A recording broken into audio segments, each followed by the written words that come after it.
Hey, everybody. Welcome to the Social Media and Politics podcast, bringing you expert insights into how social media is changing the political game.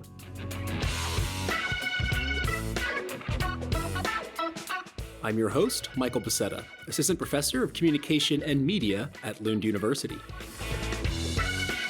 You can follow the show on X at SMNP Podcast or visit us on the web at socialmediaandpolitics.org.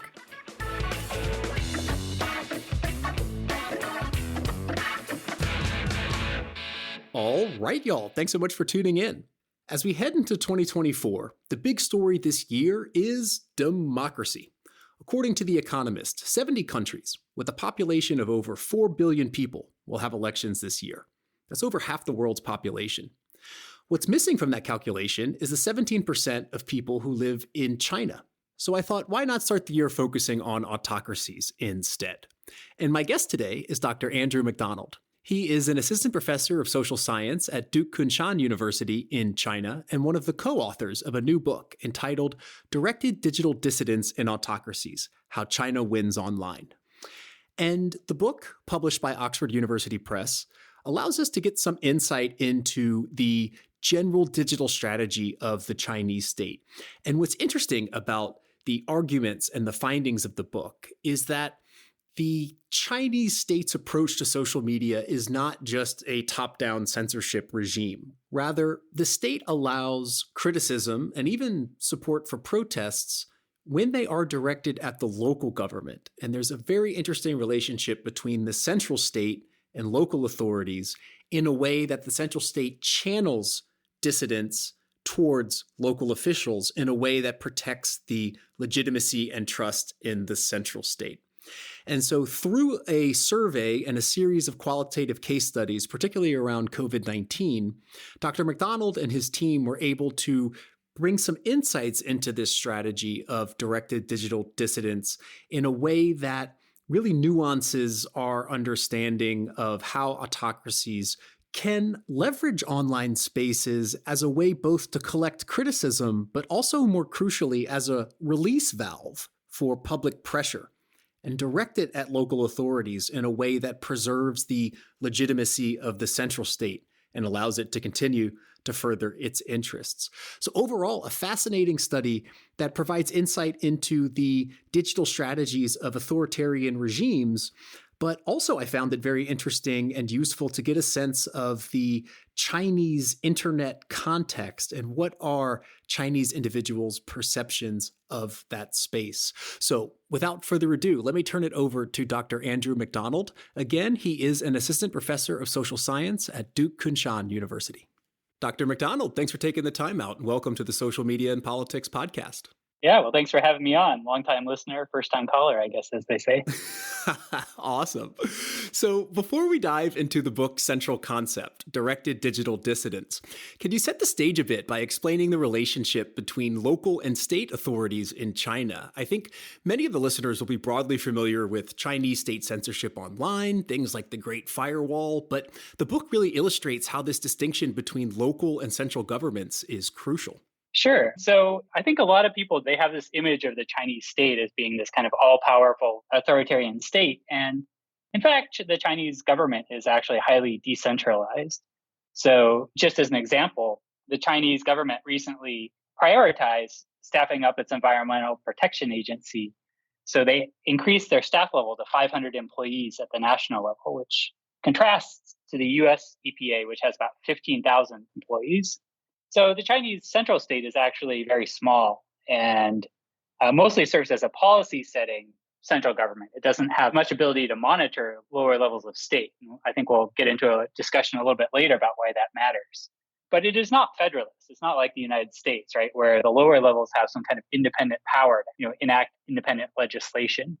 So the center will pass these relatively vague or not highly specified laws, and local governments have a wide scope to interpret those as they see fit for their local conditions.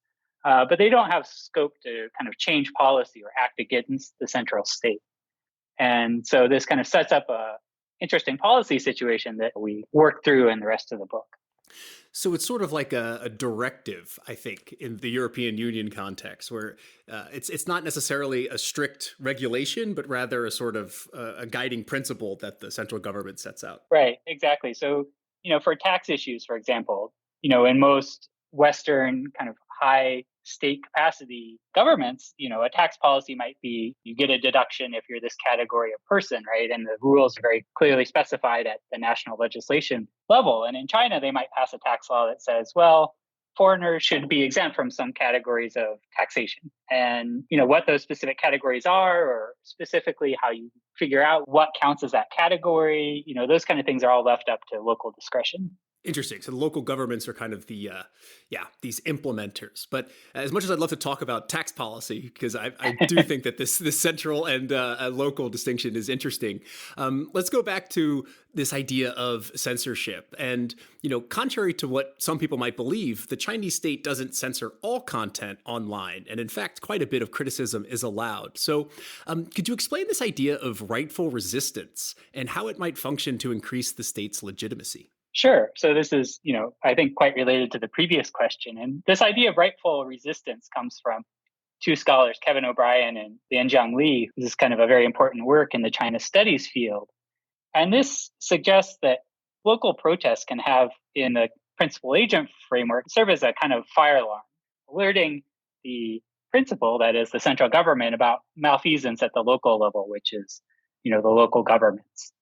And the way they do this is by publicizing the rights that local people have and then encouraging, or actually not discouraging, local people from protesting if they feel that those rights are being violated by their local government.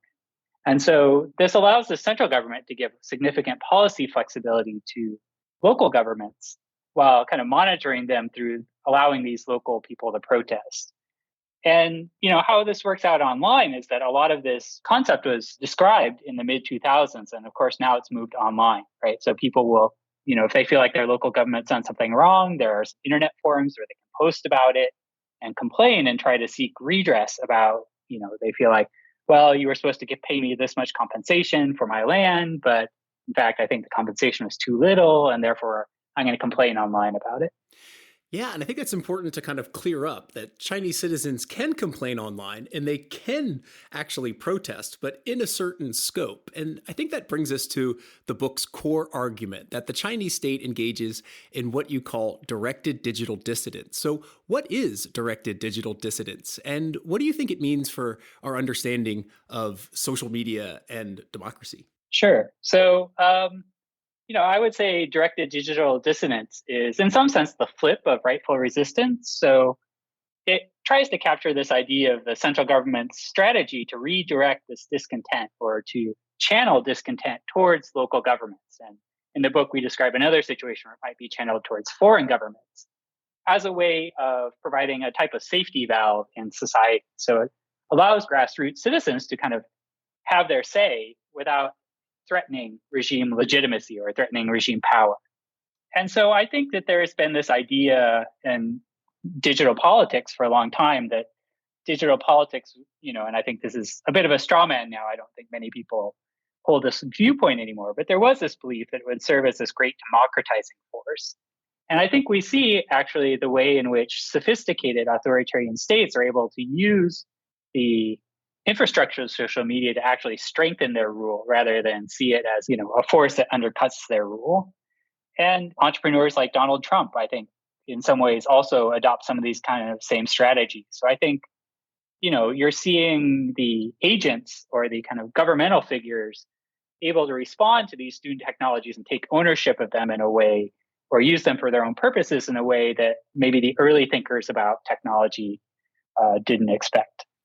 Yeah, I think it kind of moves beyond this, this kind of dichotomy from the early days, as you were saying, of, on the one hand, the internet and social media as this like bottom up democratizing force, but then wait, it could be this top down authoritarian means of control. And I think directed digital dissidence kind of comes at it from it's a sort of co-creation, right? It's Mhm. allowing the bottom up to express themselves, but then having the top down kind of control that flow in a way that ultimately serves this interest. So it's not exactly bottom up or top down. It's kind of Right. a mix of both. Right. It's a kind of reformulation of state society relations that the online sphere allows that previously you couldn't have had that mix before without kind of digital technology.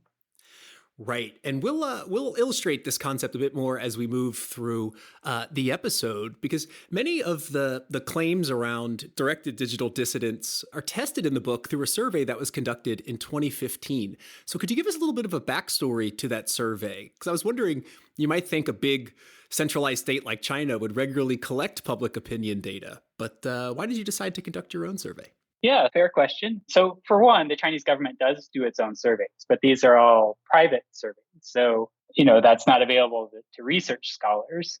And second, we wanted to ask about how people relate or how people practice politics using online tools, right? And these are questions that probably the government's not really going to ask, or at least never make available to us.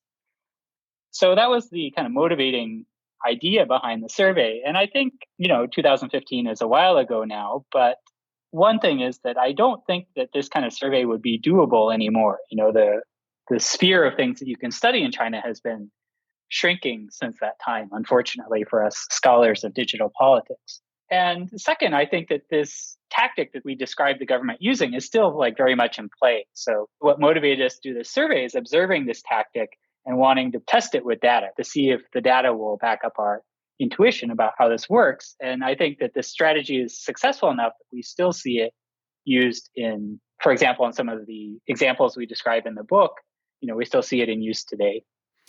Yeah, if anything, I think the trends have only increased since the time the study was conducted. But can you tell us a little bit about how you recruited the participants, what the sample looked like in terms of their demographics and internet habits? Because I think people might be wondering, how do you even get or recruit Chinese citizens to take part in a survey?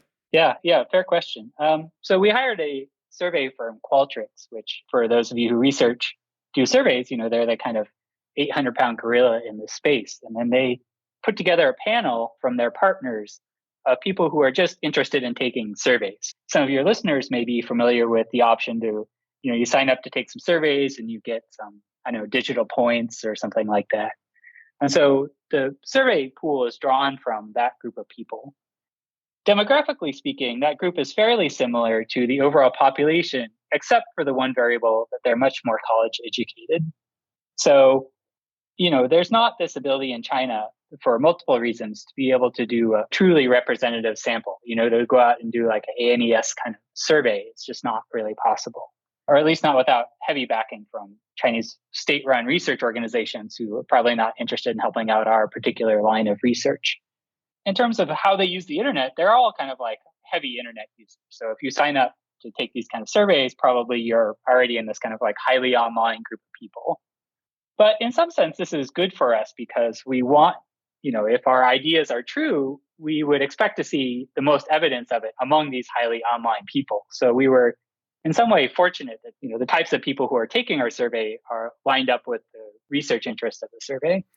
Absolutely. And let's get into some of the findings of the survey. And I think, starting out here, we often hear about Chinese censorship or the use of these paid posters to spread government propaganda, the so-called 50-cent army.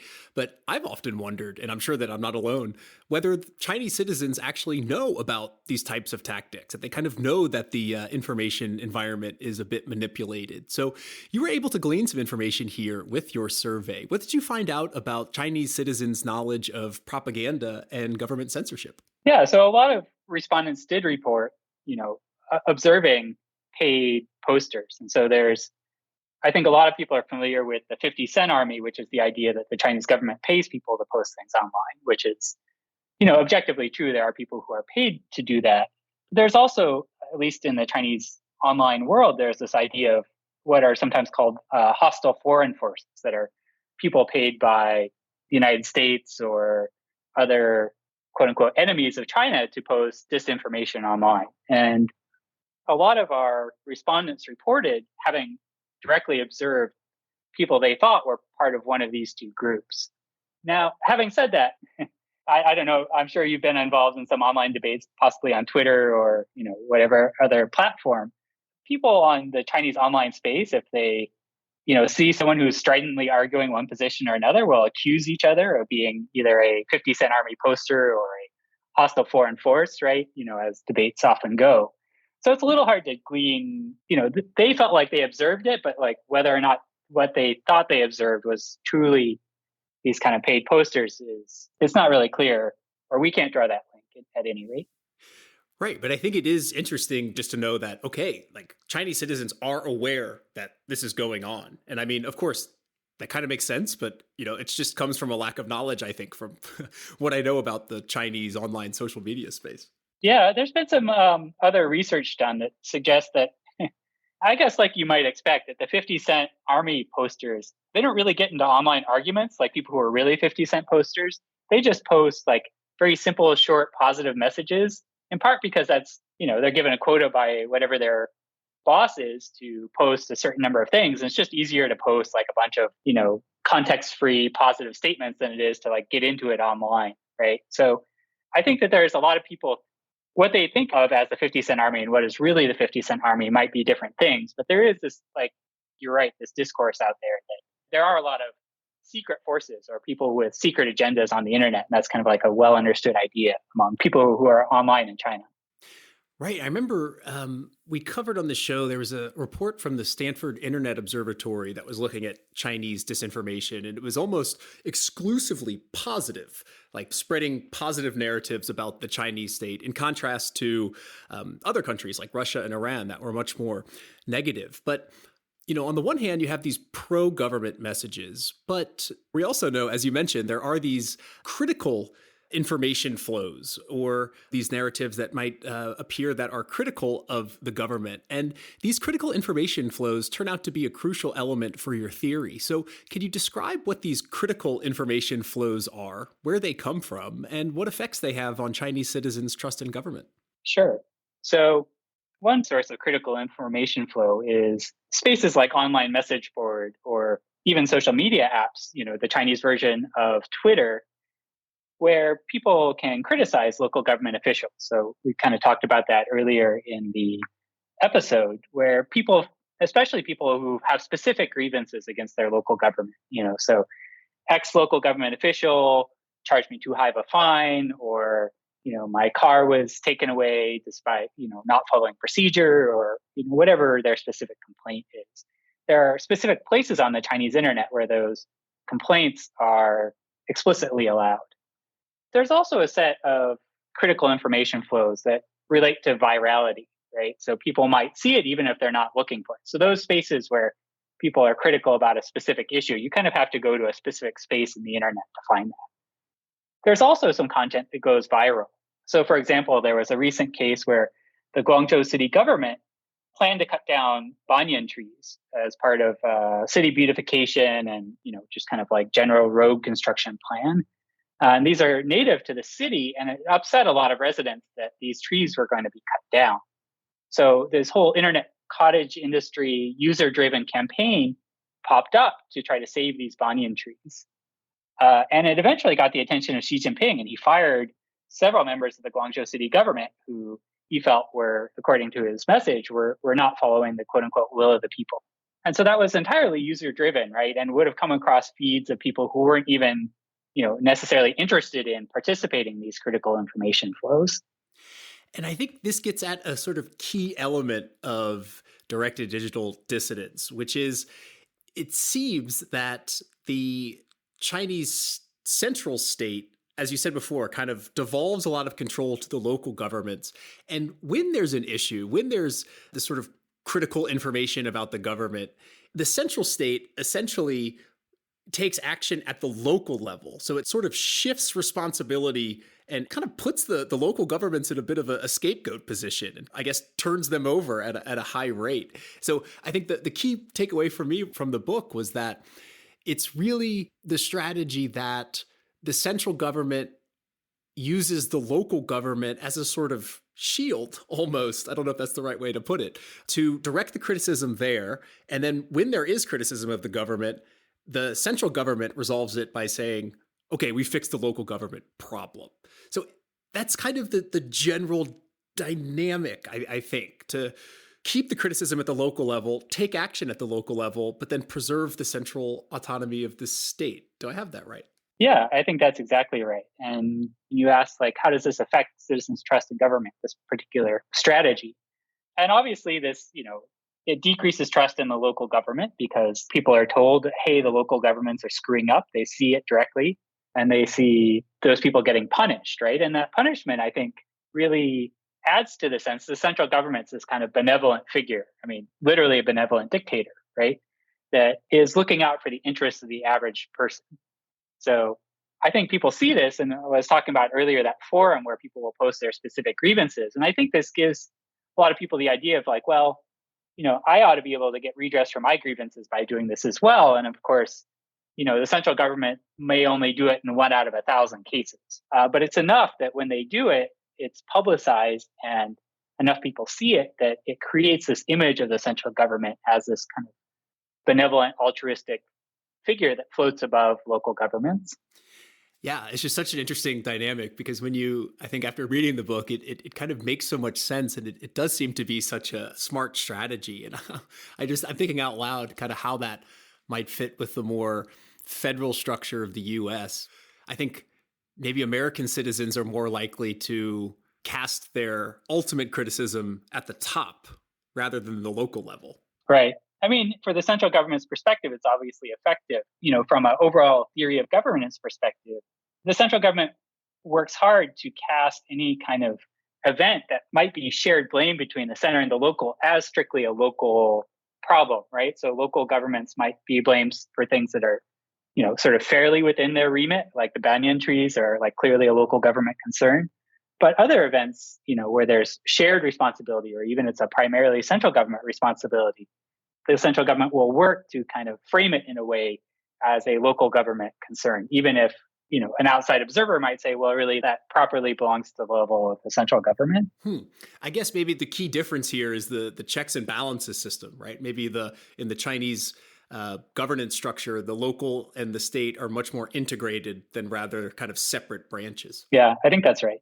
Interesting. So I want to ask you a method question because some of the listeners, and myself included, when I was reading the book, was thinking, how can we be sure that your survey participants are answering these questions around, for example, knowledge of government criticism or support for various protest activities? How can you be sure that they're actually answering these truthfully, given the sort of sensitive context that they are living and responding in? And you provide a test for this by using list experiments, which I think is a super cool method that I wasn't familiar with before. So could you explain what list experiments are and how you use them to provide support that your participants were answering honestly? Sure. So I'll start with the list experiment part of the question first. So list experiments have been around for a while, and they've been used primarily in American politics to study areas or topics that people might feel sensitive about. So particularly race or things like abortion or sexual activity.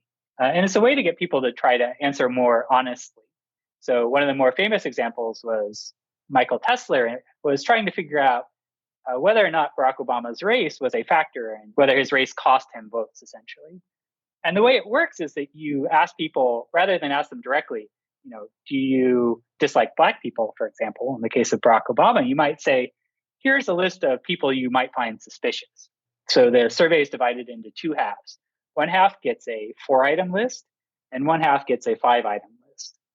And so some of the people you might find suspicious are someone wearing a trench coat, all the way down the list of 4 possible people they might find suspicious. And they're asked to indicate how many of those they find suspicious. So maybe 2 out of the 4 they think are suspicious.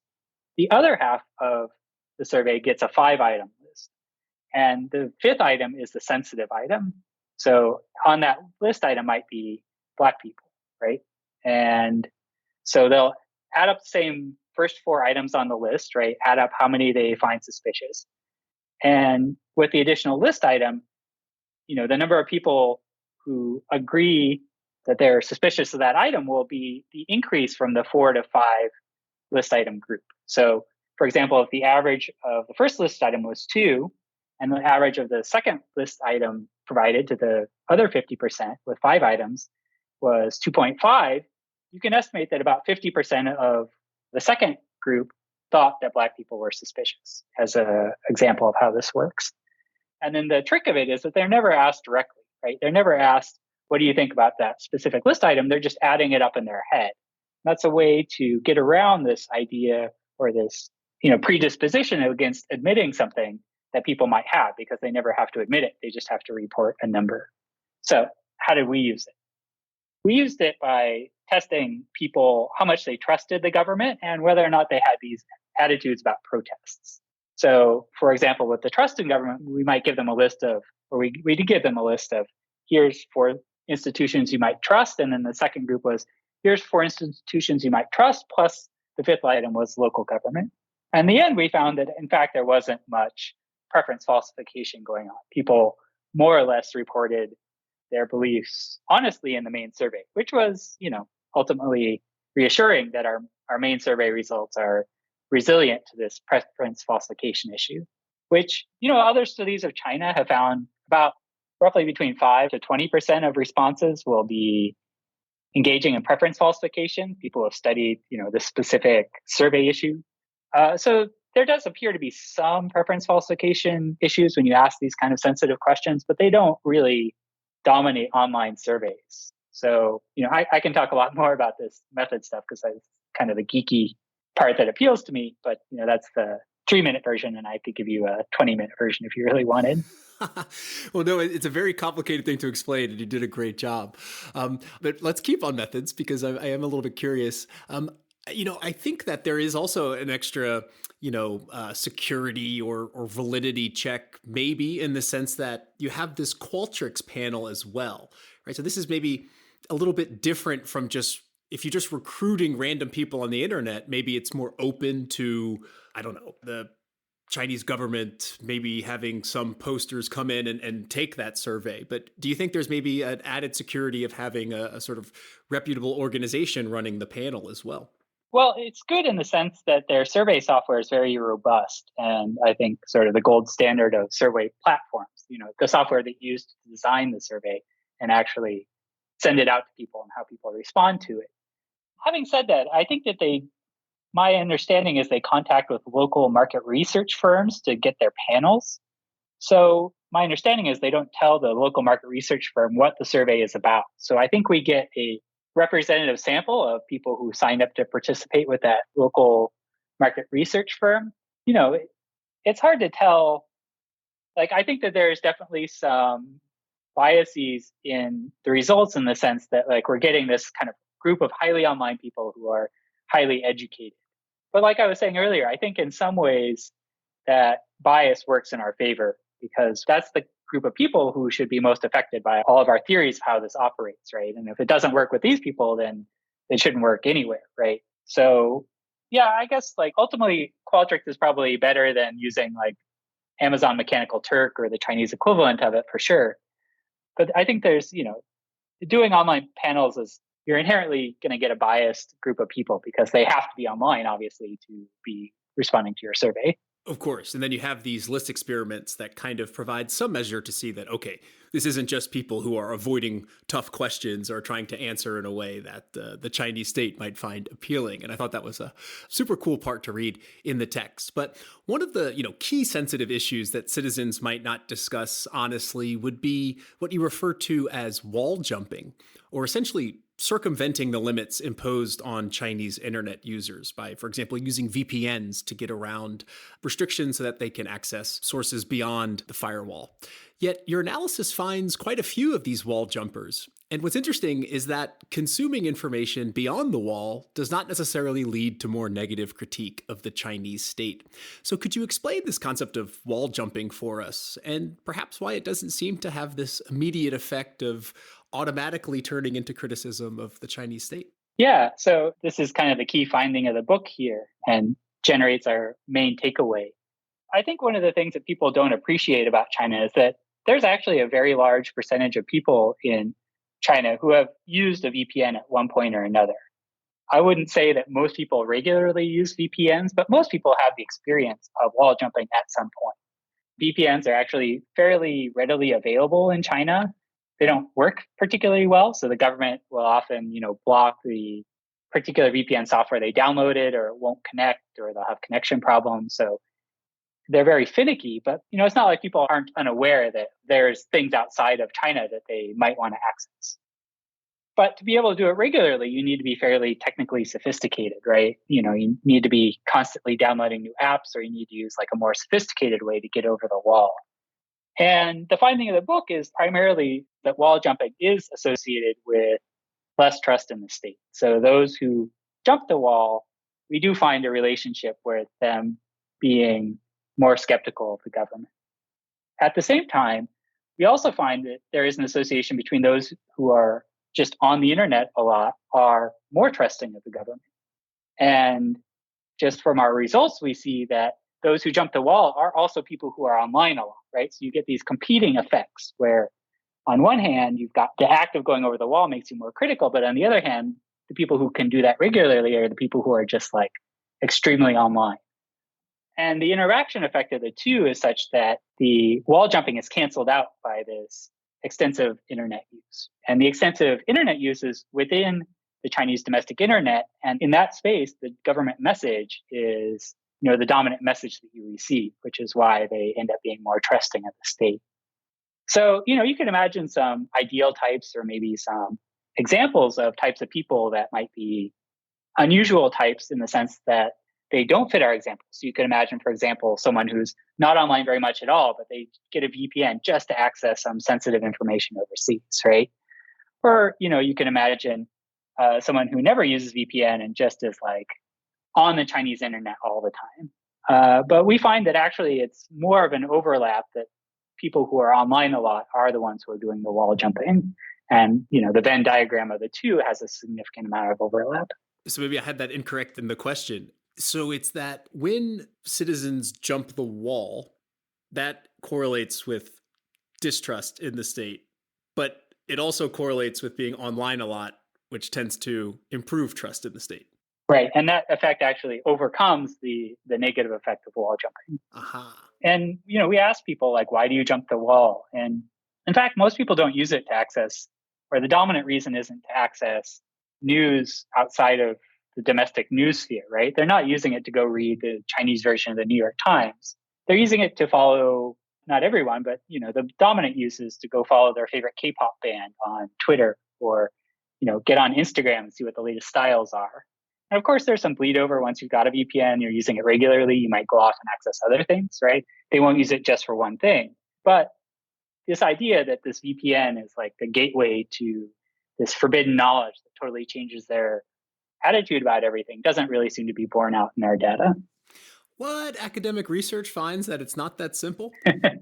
Shocking. And, we've been talking about this from the perspective of surveys. We've also talked about, some of the unknowns that come with surveys. But one of the really interesting parts of the book, I think, is that you add to these survey findings with some case studies, particularly around the COVID pandemic, where you can see this strategy of directed digital dissidence being successful, but then also cases where during COVID, it seems not to be so successful. So could you provide us some examples from your analysis there? When did directed digital dissidence achieve its goals, and when was it not particularly super effective? Yeah, sure. So I'll cover 2 out of the 3 examples. We discussed 3. And then I guess your listeners will have to buy the book to find out about the 3rd one. But the first case that I think is interesting is there was a boycott in China a few years ago. Some foreign NGOs and then eventually the EU started to get concerned about forced labor being used in Xinjiang to make clothing. So big companies like H&M and other European, famous European brands came under fire by activists in Europe for making their clothing in Xinjiang, and they were accused of using Muslim minorities as essentially some type of slave labor to make their clothes. And the Chinese government was initially silent about this. They obviously discussing this domestically. I think they were afraid of maybe drawing attention to the issue. However, when it became kind of a big enough story, the Chinese government used this strategy where they asked Chinese, and this was partially a grassroots, user-driven attempt to blame these foreign brands, but it was also abetted or covered by state media and sort of hyped up by state media as, I think, a useful storyline for the government. And so they attempted to boycott these companies who were refusing to use Xinjiang cotton, which is the, essentially, Xinjiang cotton went along with the Xinjiang labor to make these items of clothing. And I think, there were some other cases of other types of things beyond clothing that were similarly affected. But Xinjiang cotton was the main thing. And so you saw users online when this boycott really took hold, people would be burning their H&M clothes. There was graffiti put on the H&M stores.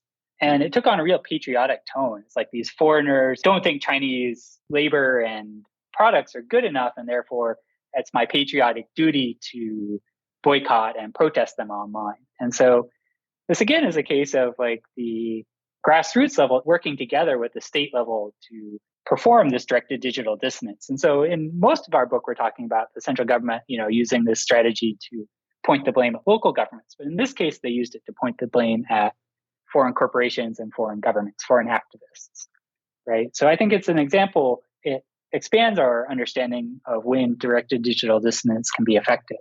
And if I could just hop in here, I found that example super interesting because it had such an effect on the revenue of these companies like H&M. Yeah, it effectively put H&M out of business in China. They essentially had to close up shop in China. They still have not recovered. So it had real geopolitical implications. This wasn't kind of like a tempest in the teapot kind of thing. Right. And just to say, it's not just in the online sphere, right? It's really impactful when these strategies can be channeled in a way that starts to have this more concrete influence on large global companies like H&M. Right. Yeah. So it's a case of moving from offline to offline, right? Really interesting example of that shift of activism. And yeah, the second example I had in mind was the case of the Shanghai lockdowns in April and May 2022. So I was there for these lockdowns, so I played my little part in this story, however unwillingly. And the case of these lockdowns was, I think, an example where directed digital dissonance doesn't work. So in these lockdowns, they were, as probably many of your listeners have read in the news or saw on TV, these lockdowns were extremely harsh, right? So I personally was not allowed to leave my apartment for 60 days. Food was scarce. It was hard to get medicine. It imposed this huge burden on the residents of Shanghai. Communication was very poor from the government to the people. So the whole thing was extremely traumatic and very personal to everyone who lived in Shanghai. And in this case, it was really the Shanghai government to blame. Well, it was a result of central level policy, but the actual implementation of this policy was really screwed up by the Shanghai city government. And this would be a case where you could think like, well, directed digital dissonance would work here because, even though it's central level policy that set the stage for what happened in Shanghai, it was really the local government that screwed up a lot of the details. But they didn't use it in this case. And we argue in part because for people who experienced it, it was such a personal and visceral experience that it was too hard to redirect blame, right? Be too easy for people to start questioning, like, well, what about central government policy here? Maybe the central government should share some of this blame.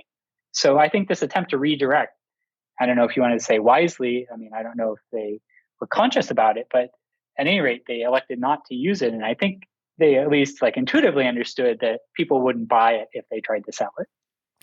Right. And also you touch upon in the book how people were just so upset with these lockdowns because it also getting back to this idea of offline, right? It was a material need. People were running out of food, running out of medicine, that they were posting videos online so much and at such higher rate because they were locked in, that it was just also the speed and the amount of content seemed to kind of maybe overwhelm the system a bit.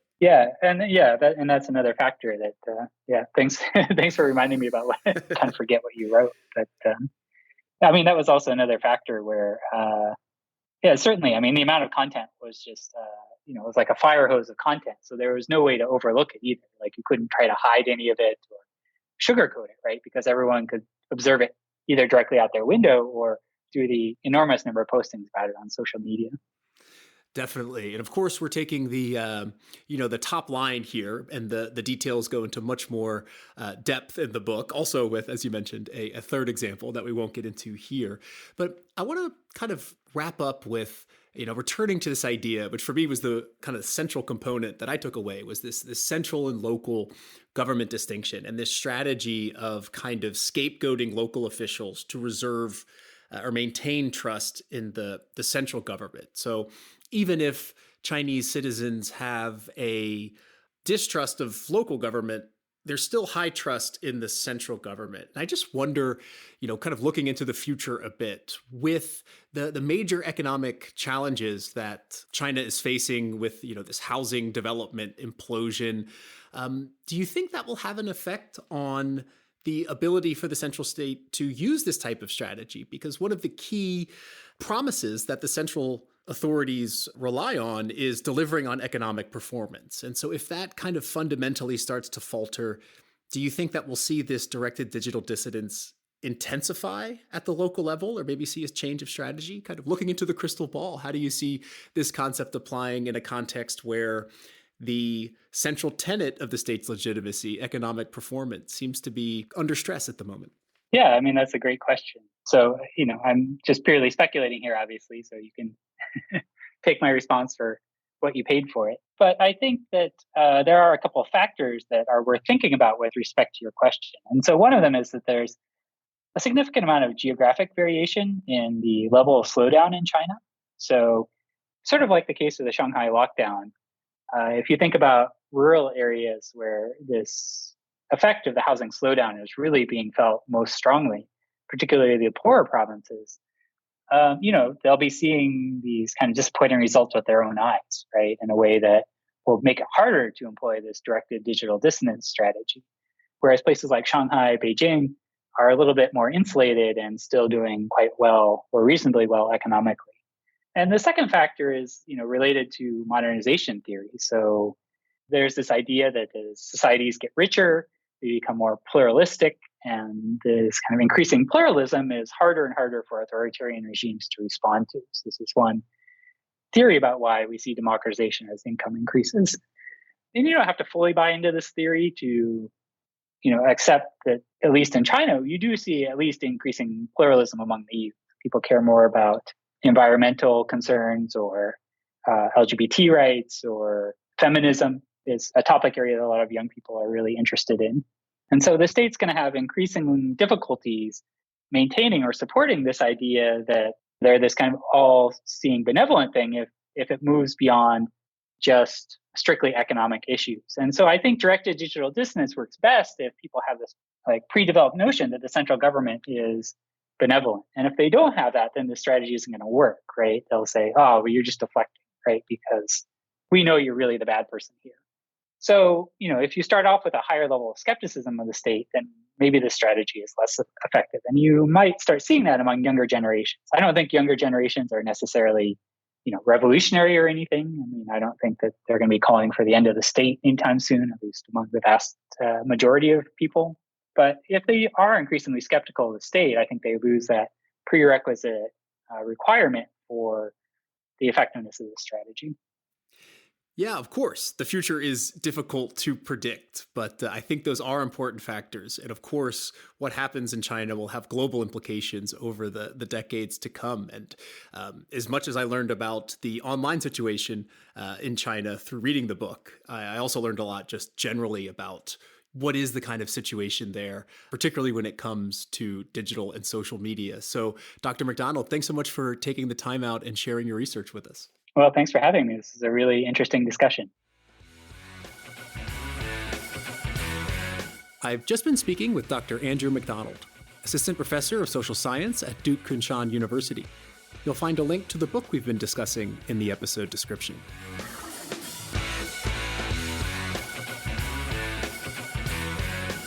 And that's a wrap for this episode of the Social Media and Politics podcast. Thank you so much for tuning in.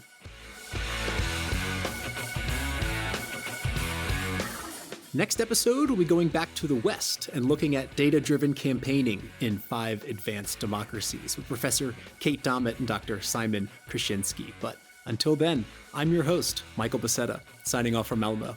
See you next time.